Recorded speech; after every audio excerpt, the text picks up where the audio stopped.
Today, I'm joined by Dave Garrison. Dave is a leadership strategist with more than 25 years of experience as a CEO, strategic advisor, and independent board member for public and private companies such as Ameritrade, both in the United States and internationally. He co founded Garrison Growth in 2013 to help organizations ranging from new startups to major public corporations to get the best possible results from their teams.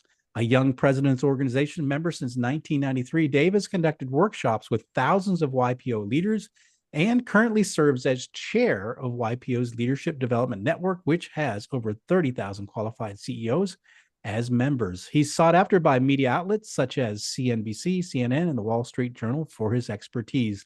A lifelong learner, Dave has an MBA from Harvard Business School and has been trained in the entrepreneurial operating system, neurolinguistic programming, and disc profiling. And I'm excited to have him on the show so we can all learn from his leadership expertise. So, Dave, welcome to the show. Thank you, John. Glad to be here. Yeah, it's an honor to have you on the show, and you have a long history with in business leadership. So I was excited to get you on the show. And first of all, I want to start off. You have a new book out, and it came out last year called "The Buy-in Advantage." So I was excited when I saw the title. Can you tell us a little bit of what you mean by a buy-in culture, and why is that an advantage for businesses? Great question. It's invisible to us business leaders, but there's actually a crisis occurring in the US workforce. And what I mean by that is if you just look at the data from Gallup about engagement, we're at a 10-year low in employee engagement. Other data says which 1 in 3 are engaged. What that means is they would recommend your place as a place to work. And that's a pretty low bar. They're basically saying, stay away from where I am. And about 50% of employees are looking for another job.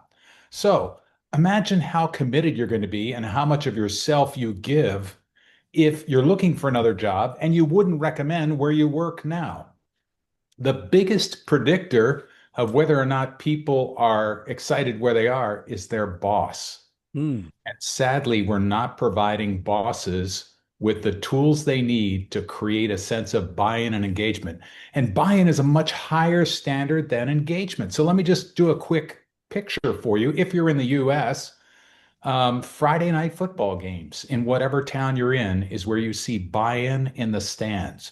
People are all in. They bring their heart, they bring their soul, they bring their brains, and then Monday morning, they drive into the lot at the factory or the office and they leave all that energy in the parking lot and they go in and say, what do you want me to do? And they're nice and they're polite and they'll do what you want, but they don't bring their full selves to work. So what we recognize, this is a crisis. It's invisible, but when leaders are able to get the buy-in advantage, productivity and profits increase because people bring themselves and everything they've got to addressing your issues.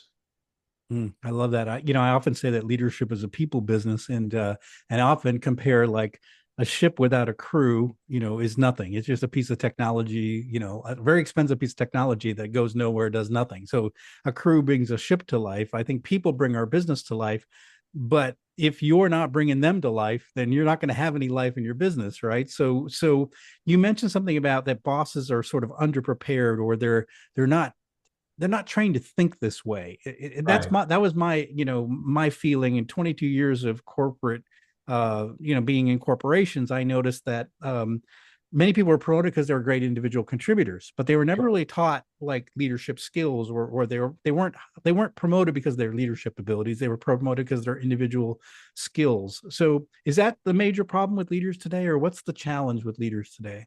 The challenge is we have never faced the situation we're in now. Hmm. Number one, the situation being in the pandemic, people had a chance to reflect on what they're willing to do to work and what trade-offs they're willing to make and what they want in a job. For example, people really want to identify with the purpose of the company. The purpose is never making money. The purpose is changing lives. How are we changing the world? How are we changing lives? Is an important question every business needs to answer, every employee needs to understand so that they know it's worth doing. So, first of all, this is an unprecedented time. Second of all, like you said, not through any fault of their own, no leader I've ever met wakes up in the morning and says, boy, I want to disengage people today. Yeah. Nobody says that. We try our hardest. We're busting our butt. We're trying to answer demands from customers and our bosses and all this other and our employees. However, if we don't take time to create a sense of buy-in and true engagement on our employees' part, our job gets much harder. We just don't have time to realize it because we're too busy doing stuff. Yeah, yeah. So, I mean, when you talk about engagement, you think like, okay, what about like just, pay benefits, company Oh, perks? yeah. Can't we Yeah. just use that? I mean, Sure. can't we just use that to motivate our team? Isn't it good enough Sure. that you get a paycheck? What Yeah. about what's all the stuff about purpose and buy-in? Yeah, I'm giving you money. I mean, what do you expect, right? Right, And right. so I'll give you a bonus too. Money has a half-life of about 12 minutes. And and bonuses are appreciated. Don't misunderstand. I'd love a bonus. I'd love higher pay, sure. Yeah, But it's not what's going to impact performance. It's a great misunderstanding. And free pizzas on Fridays, love it. Thank you yeah, very much. But it's not connecting me to purpose of the business. It's not connecting you to my experience and my ideas because what I hear from a lot of leaders is, well, we have a suggestion box or my door is always open. That's not what it's about. yeah, It's when you see employees coming forward without being asked and say, hey, there's a new problem we could address, or there's a new way we could do things, or here are fewer steps we could take, then you've got something. But higher pay, bonuses, free pizzas on Fridays will not really have any impact. It's appreciated, yeah, yeah. thank you, but won't have any impact. It's interesting because I mentioned before we started the show, I've been studying part of my doctorate research is resilient leadership and looking at companies, startup companies, young companies, and that were more resilient than others. And what I found was there was a high level of organizational trust, mutual trust in the organization.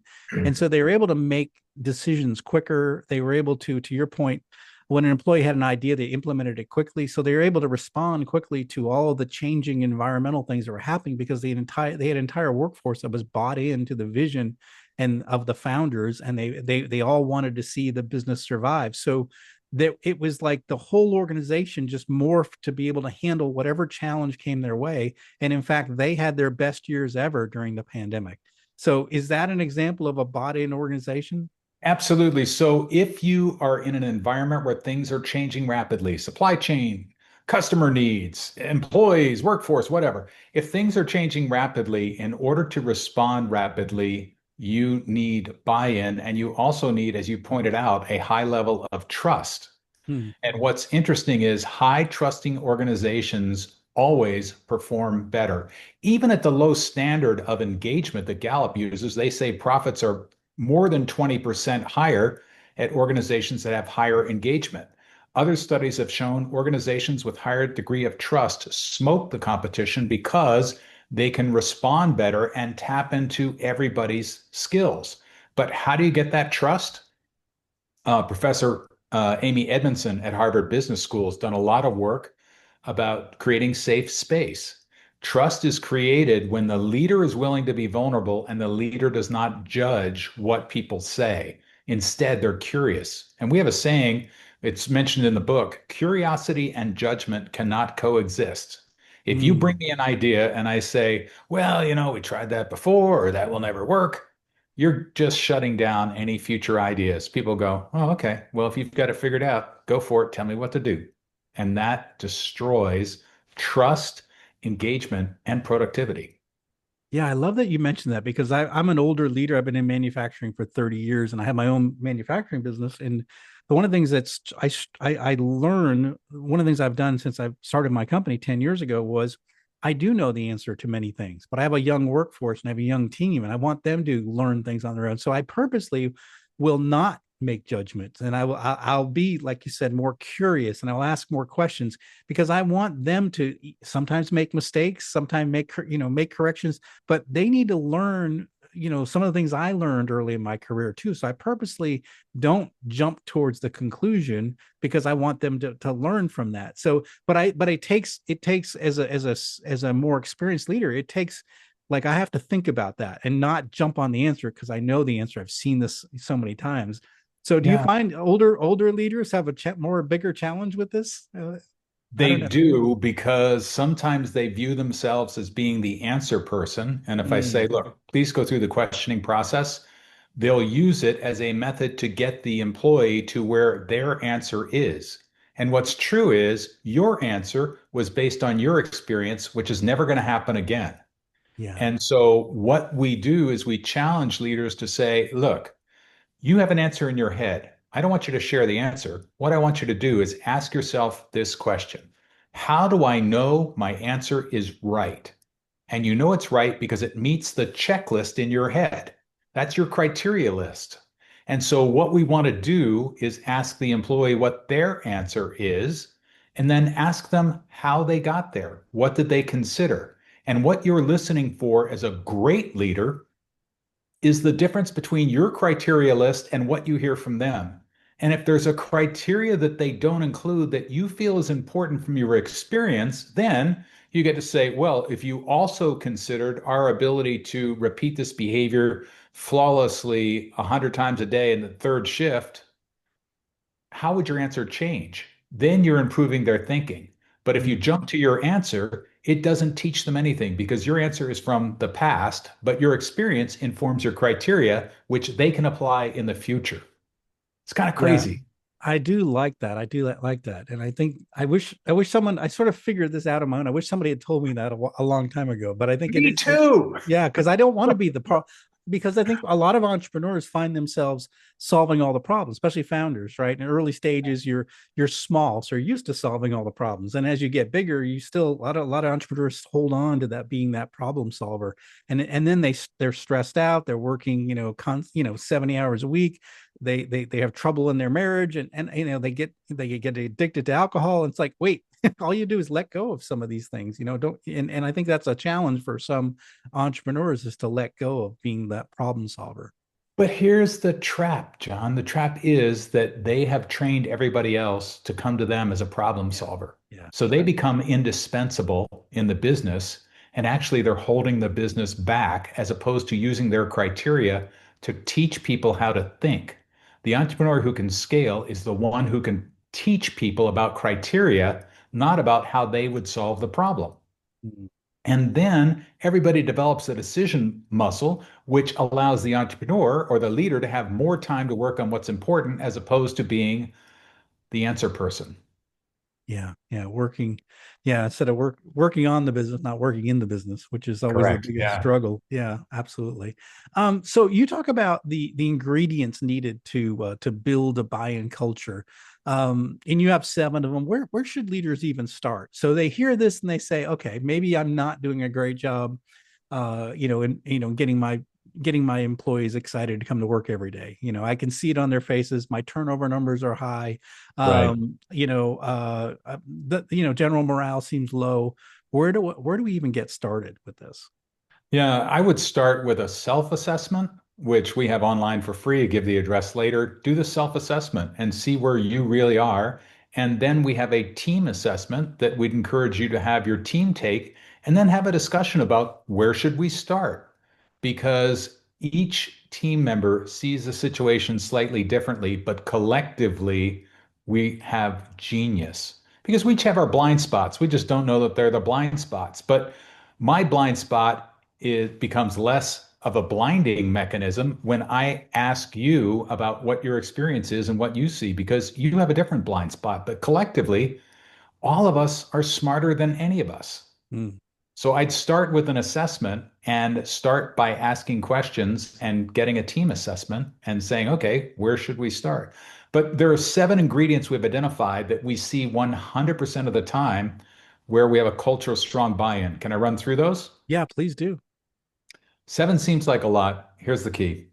These things don't cost anything. Yeah. So we're all concerned about P&L. What they cost is time and intent, and you'll see dramatic differences. Now, which of the 7 should you start on? That's what you get to figure out. I can't tell you to start here. It depends on your situation. But here are the 7. One is, like we just talked about, harness the collective genius. Everybody together is smarter than anyone. And so collective genius, and we have techniques in the book and online on how you can tap into that genius without bringing everything to a halt or having debates. Because Oh man, I was in a meeting the other day. It was like watching ping pong match of my idea is better than your idea, my ideas. But they missed the whole process of collective genius. And they missed the second key, which is a drama-free problem-solving system. Oh, I love that. No drama. So here's what we do. We just ask people, identify the problem clearly. Mr. Miss Leader, identify the problem. And if it's a symptom, usually there are going to be 5 or 6 problems that are associated with that symptom. So just pick one and then think about your answer. Don't share your answer. Think about what criteria that brings to mind. Share your criteria and say, look, I'd like everybody to think about this particular problem. Here are 3 or 4 ingredients I want you to be thinking about. It's something we need to do with existing staff. We need to implement it in the next 3 weeks. It needs to be repeatable or whatever your criteria is for a great solution. So, number 2, drama-free problem solving. Number 3, as a leader, like we've talked about, focus on questions, not answers. Mm.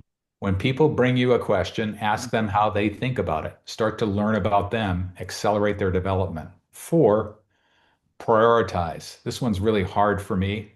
We have new math in buy-in land. New math says 3 is greater than 7.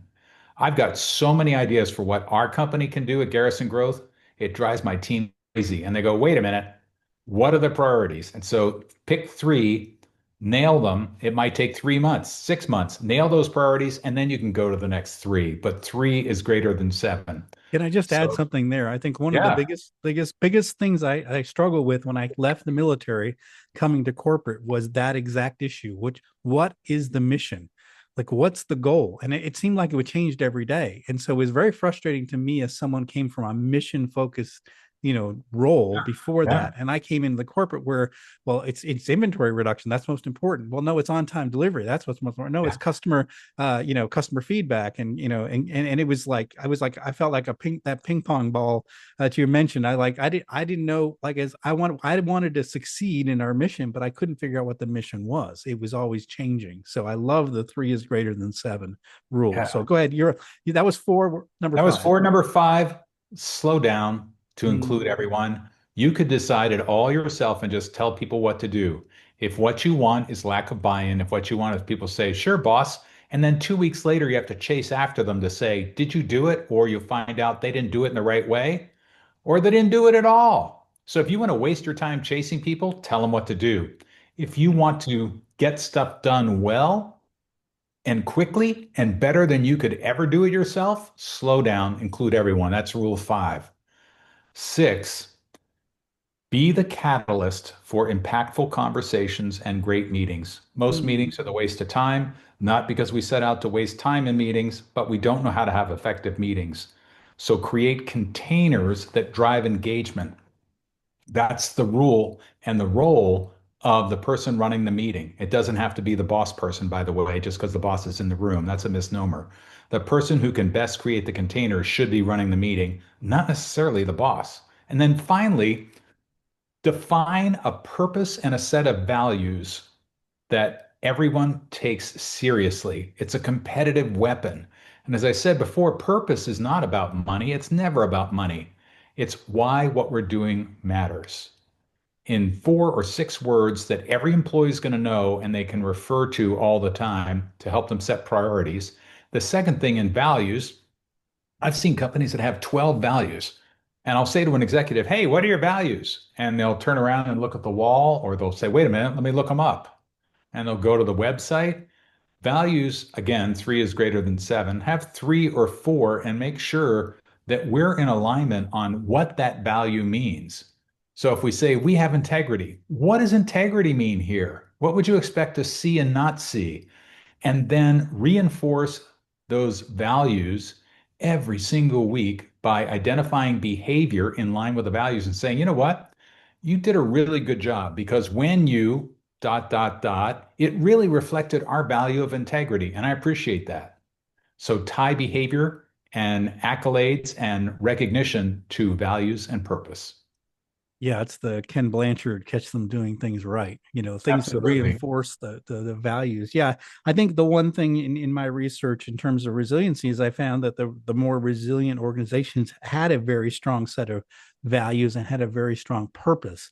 And every employees I talked to knew that purpose, and they knew Yes. that. They talked about it when I interviewed them. So it was a very common thread. And those that weren't that successful didn't have that same connective um something that connected them all to where the mission was important to them. They understood the mission, they understood the values of the company. And so, Yeah. and I do like the idea. I think what you're saying, what you're talking about too, the idea of having a purpose is probably more and more important for younger employees, right? I think you and I are probably similar ages, and so Yeah. we didn't know what our company's purpose was when And no, we started out. just make money. We were What do you looking mean? It's make we were money. looking to get a job, and we were trying Yeah. to move up the ladder, and we were going to get the gold watch when we retired. But Yeah. now I'm seeing younger people are very curious about what we're doing in the world. What good are we doing in the world? Is that what you see more Yeah. and more from younger employees? Absolutely. It's what good are we doing or do no harm, as Google Yeah. might say. But the question is, why is this work worth doing? If I'm going to spend the majority of my waking hours here, why is this worth doing? Mm, And you have to be able to answer that in a convincing way in 4 to 6 words that resonates for people. And actually, that starts back in the interview process. How are you interviewing for your purpose and your values? And that's different than saying, gee, do you have 3 years experience as an account receivable clerk? Well, that's wonderful. That does not tell you who's going to stick around.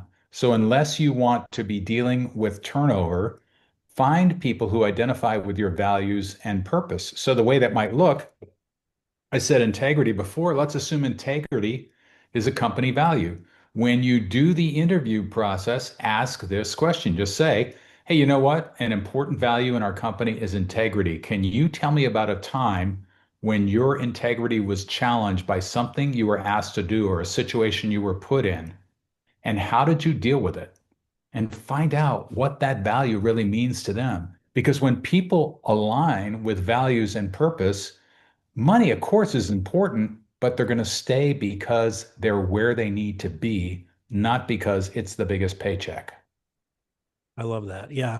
I mean, my experience, 10 years as an entrepreneur, I started a company 10 years ago, my manufacturing company, is that I haven't had a lot of turnover. People haven't left. And I've always wondered why. Like I've said, there are, you can make more money probably. You get more Yeah, opportunity if you went somewhere else, right? I'm a small company. Like there's no moving up in the company. I'm it. I'm the boss, right? yeah, And so why do people stay with me? But I honestly believe it's the purpose element. I think it's because they're excited about doing something that's we're doing something that's different in our industry, and we're trying to change the industry, and they like being part of that. And so it answers the question, like, because I'm always curious, why do I not have turnover? Why do people stay, working for me? But it's this idea right, of they're excited about the mission we're on. They like the purpose behind our company, and they want to win because we're going up against all the big competitors and there's no small player. We're the small player trying to change the rules of the game, and they like that.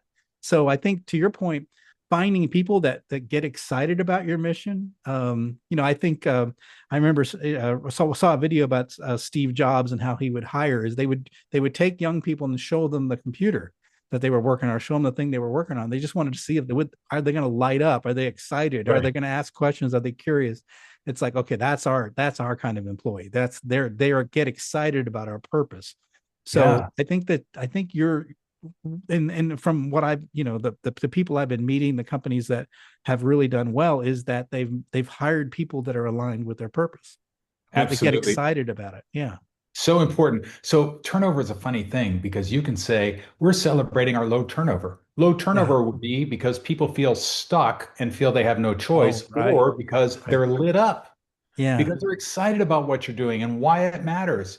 And the question is, what would you tell your friends on Friday night at the barbecue about the purpose of your company? Mm, Ask some of your employees that. Go to the frontline person, go to the person on the third shift and say, hey, I got a question. If you were Friday night, you had off and you go to barbecue, how would you describe what it is our company does? The yeah. answer is very revealing. It's interesting you say that because my first manufacturing plant I took over, I did that. I asked employees as I walked around the shop and I met him. I said, "What do you do here?" And it's like, "Well, I paint this part." I said, "What do you do here?" "I plate this part or I machine this part." And they all told me what they did on the job. But I realized it wasn't like connected to what the company did or what this factory made. And we made circuit breakers, electrical circuit breakers. So I came Yeah. up with the idea that I started talking in all employee meetings. And I said, the work that you're doing is very important. You help keep the lights on. And I would tell them about projects that we were doing, like at hospitals and schools and airports, and how our breakers were keeping the lights on. And the work that you do is very important. And I almost felt like the mood changed in the factory over a year or two of talking about the purpose of what we do. It was almost like there was a pride that I'm helping keep the lights on. I'm not just painting apart or plating apart or milling apart. I'm keeping the lights on. And I think they went home to their families and told them stories of, oh, there's an airport in Saudi Arabia that we supplied all the circuit breakers for. So I helped, keep the lights on in an airport in Saudi Arabia. I think it's a more exciting story than I just painted apart for the last 20 years. Absolutely. And a lot of companies talk about safety and they put up their safety numbers and we've got to be safe and blah, blah, blah. It goes in one ear, out the other ear. Yeah. There's a company up in Ann Arbor, Michigan that did a safety campaign, but they did it differently. They said, what are better ways we can protect our families? And people said, what? And Mm. they said, do you know what? When we're safe on the job, we're protecting our families because they're counting on us. And so it became about the families. And so the pictures in the office were the kids of the people who worked there. And that was the safety campaign. So that shift is really important. And when you go around and ask employees what it is that we're doing and why it's important, you're recognizing them as human beings, not human doings, which is another key Mm. idea from the book. Yeah. And so human beings have families, human doings have safety records. It's a big difference Yeah. in the shift of how you're seeing people. I love that. So, can you give us maybe a story or an example of someone that maybe has, read through the book or using the principles that you guys wrote in the book and help turn around an organization, and get them to all to be bought in? Yeah, there's a Texas company, I can't share their name, but Texas company, chief operating officer took this on board and said, you know, the people doing the work actually have the best ideas on what we could do better and what it is that we really need to address. And she took that to heart. And instead of just saying to people, hey, what do you think we ought to do? Because when she did that in the past, it was a bitching and moaning session, and everybody just got depressed about everything that's wrong. Yeah. Now, using the techniques in the book, what she does is she comes in and says, hey, look, I sent out a note the other day, or I posted it on the bathroom wall that what I want you to do is think about what it is that we could do better, what it is we should address, and what our opportunities are. And so now I'm really interested in your ideas. She would take notes and put them up on the whiteboard or a flip chart, or just let everybody see she is taking notes about what everybody says and listening to themes. And then instead of saying, okay, well, management will come up with a plan. She said, all right, so it sounds like everybody agrees that this is an area of opportunity or this is a problem. Who would be willing to volunteer to come up with some solutions? Mm. And she would engage the people. And what happened is people lit up. They took the conversations much more seriously. So it wasn't just a bitching session. They actually knew they were being heard and the company was doing something about it because they were asking the employees to come up with solutions given the criteria that the COO provided. In another company, and that company happens to be in hospitality, in a company doing mechanical installations on commercial projects, the team wasn't really aligned on what was most important to get done and what great looked like. And using the system that we outline in the book, plus our strategic alignment and accountability system, they were able to achieve record sales, record profits, even as market downturns occurred, and their buy-in level went up. People are happier to be there. Turnover went down, which reduced their costs because they're not spending time training, they're not spending time hiring. They've got people who are bought in. It's really interesting because I think we we look at taking care of people and involving people as a kind of a soft skill. but it leads to hard results. You just said it yourself, and I struggle with this because oftentimes we see leaders who don't want to put the time and effort to Yeah, on the people side of it, and as you say, a lot of times it doesn't cost any extra money to do it. right, right. And yet the results it results in better performance, in less turnover, better financial performance, and so it's just funny to me that we still oftentimes talk about these as soft skills, and to me it's how you get the hard results is by using the soft skills, but you do the soft skills because it's the right thing to do, and it does end up getting good results as well, but you're not doing that for the purpose of getting the good results. It's common sense to me, but I don't know, it's struggle sometimes. It Leaders struggle with this. And the conundrum, John, for me and all other leaders is I'm driven by the calendar and the to-do list and the stuff that has to get done. And nobody comes to my door and goes, "Hey, what are you doing about people development?" Nobody Right. asks that, right? Right. And yet, that is a key to allowing me more time to focus on what's most important. And it's a key to reducing turnover and reducing the stress of people having to cover two jobs because somebody left. And Yeah. so there are all these benefits. It's just so one of the things I suggest is block out on your time, just like it's an important appointment with a customer. Block out the time for having the discussions about what is it that we could think about differently, or having a meeting with your team to share with them criteria on a problem and asking them to brainstorm. To invest the time to develop your people, it pays off huge dividends. Yeah. Oh, I couldn't agree with you more. That's fantastic. Well, this has been a great discussion. I love the ideas you lay out. These 7 ideas are just powerful. As an experienced leader, I can see where each one of them can have an impact right away. So I love that you lay this out in the book. I love that you have assessments also that you offer, so that we can figure out exactly where the gap is between how you think you are as a leader and how people say you are as a leader. This is also important. So what final message would you like to leave with our listeners? It doesn't cost anything. It takes us as leaders to recognize that collectively we have much better thinking than I, as a leader, will ever have. That people are okay when you get humble and say, you know what, I don't pretend to have the best answer. I've got experience, but I'm really interested in your ideas. People will light up. It costs nothing, and you can start tomorrow. I love it. The world is super complex nowadays, and the ideas of one person, I don't care how smart you are or how experienced you are, you're not going to have all the answers. And might as well rely on a team that you got around you to solve problems. So I love that. That's a great advice. I appreciate that, Dave. How can our listeners find out more about you, the book, and the work you do? Sure. Well, if you go to www.garrisongrowth.com or buyinbook.com, we have free assessments that you can take for yourself. You can share with your team, and lots of tips. We do a weekly newsletter that's free for leaders that gives you a tip a week and a get on board question so you can connect with people in your meetings and get real as human beings. Connect on LinkedIn. Those are three different ways. Well, fantastic. And we have the links to all of Dave's resources here in the show notes. So go ahead and click on those links. Get the book. It's called The Buying Advantage.